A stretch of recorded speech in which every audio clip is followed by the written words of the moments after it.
மாவட்டம் சூலூர் அருகே உள்ள SLV நகரில் சுப்பிரமணியம் என்பவர் மளிகை கடை நடத்தி வருகிறார். கடந்த வியாழக்கிழமை அவரது மனைவி மேரி ஜூலியா கடையில் இருந்துள்ளார். அப்போது கடைக்கு வந்த 3 நபர்கள் மேரியிடம் சிப்ஸ் பாக்கெட் கேட்டுள்ளனர். அதனை எடுக்க மேரி திரும்பிய போது நொடி பொழுதில் ஒருவன் சம்மட்டையால் மேரியின் தலையில் தாக்கினான். இரத்த வெள்ளத்தில் அலறிய மேரியின் வாயிலும் தாக்கியுள்ளான். மேரி நிலைகுலைந்து கீழே விழுந்தார். உடனடியாக அவர் அணிந்திருந்த செயின், தோடு ஆகியவற்றை பறித்துக் கொண்டு மர்ம ஆசாமிகள் தப்பினர்.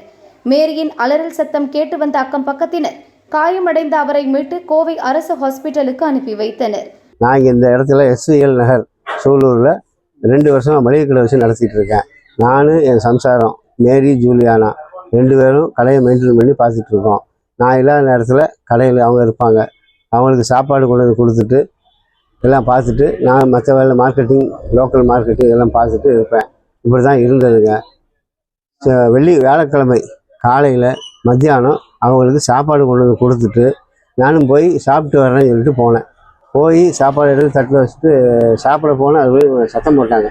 ஐயோ என்னை அடிச்சு போட்டாங்க, என்னை மொட்டை அடிச்சுட்டாங்க, ரத்தமாக வருது, எனக்கு மண்டை உடஞ்சி போது, சீக்கிரம் வாங்க அப்படின்னு சொல்லி சத்தம் போட்டாங்க. நான் அப்படியே சாப்பாடு வச்சுட்டு கதவை கூட்டிகிட்டு ஓடி வந்துட்டேன்.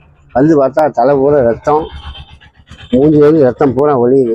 என்னம்மா என்னன்னு கேட்டால் இந்திக்காரங்க 2 பேர் வந்தாங்க, மலைக்கு ஒதுங்கினாங்க.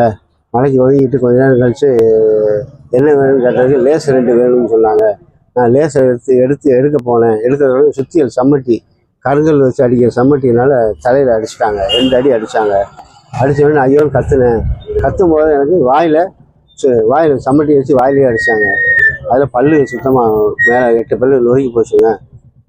இதான் நடந்ததுங்க. அவங்க ஸ்கூட்டரில் வந்தாங்க. என்ன ஸ்கூட்டர் என்னன்னு தெரியல. வாயில் தாக்கியதில் மேரிக்கு 4 பற்கள் உடைந்தன. தலையிலும் அவருக்கு 3 தையல் போடப்பட்டுள்ளது. சம்பவம் நடந்த அன்று விநாயகர் சதுர்த்தி ஊர்வலம் நடந்தது. அதனை முன்னிட்டு DSP தங்கராமன் ரோந்து சென்றபோது இந்த சம்பவம் குறித்து அறிந்தார். உடனடியாக அருகிலிருந்த CCTV கேமராக்கள் ஆய்வு செய்யப்பட்டன. அதன் அடிப்படையில் பீகாரைச் சேர்ந்த விஜயகுமார், சாணி என்ற பிஜிலி, விக்ரம் குமார் ஆகிய 22 வயது இளைஞர்கள் கைது செய்யப்பட்டனர். இவர்களுக்கு உதவியாக இருந்த கரூர் மணல்மேடு பகுதியைச் சேர்ந்த 62 வயது குணசேகரனும் சிக்கினார். இவர்கள் அனைவரும் ஒன்றாக தங்கி கூலி வேலைக்கு சென்று வந்துள்ளனர். கைது செய்யப்பட்ட வடமாநில இளைஞரிடம் நவீன கைத்துப்பாக்கியும் 18 தோட்டாக்கள், போலி ஆதார் கார்டுகள் இருந்ததை பார்த்த போலீசார் அதிர்ச்சியடைந்தனர். அவற்றை பறிமுதல் செய்து அவர்களிடம் தீவிர விசாரணை நடத்தி வருகின்றனர். இதில் போலீசார் கைது செய்ய முயன்றபோது தப்பியோடிய விஜயகுமார், சாணிக்கு கீழே விழுந்து கையில் எலும்பு முறிவு ஏற்பட்டது.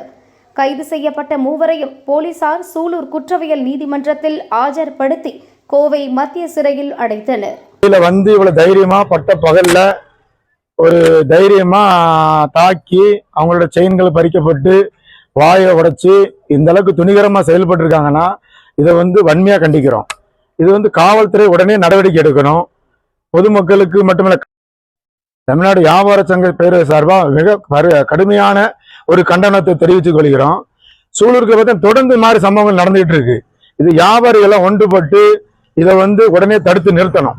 இது விடக்கூடாது. ஏன்னா ஒவ்வொரு பகுதியுமே கேமராக்கள் மாட்டப்பட்டிருக்கு. இன்னும் அதிகப்படுத்தி நைட்டு இரவு நேரங்கள்ல ரோந்துகள் செல்லணும். காவல்துறை ரோந்து பணி செய்தால் மட்டுமே இது தடுக்க முடியும். மளிகை கடையில் இவ்வளவு துணிகரமா ஒரு பெண் இருக்கும் போது அவங்களுக்கு பாதுகாப்பே இல்லை. அதை நாங்க இப்ப சங்கத்து மூலியமா இதற்கு என்னென்ன ஏற்பாடு செய்து அவங்களுக்கு என்ன நெஸ்டைடு வாங்கி கொடுத்து அவங்களுக்கான ஃபுல் சப்போர்ட்டும் எங்க மூலியமா சங்கத்தின் சார்பாக செயல்படும் என்று தெரிவித்துக் கொள்கிறோம். தமிழக அரசாங்கமும் கடுமையாக இந்த கஞ்சா, போதை இந்த மாதிரி பழக்கங்கள் இருக்கிறாங்க, அவங்கள உடனே கைது செய்து இந்த குற்றம் சாட்டப்பட்டவர்களை உடனே கைது பண்ணி முழு நடவடிக்கையை எடுத்து தருமாறு தாழ்மையுடன் கேட்டுக்கொள்கிறேன்.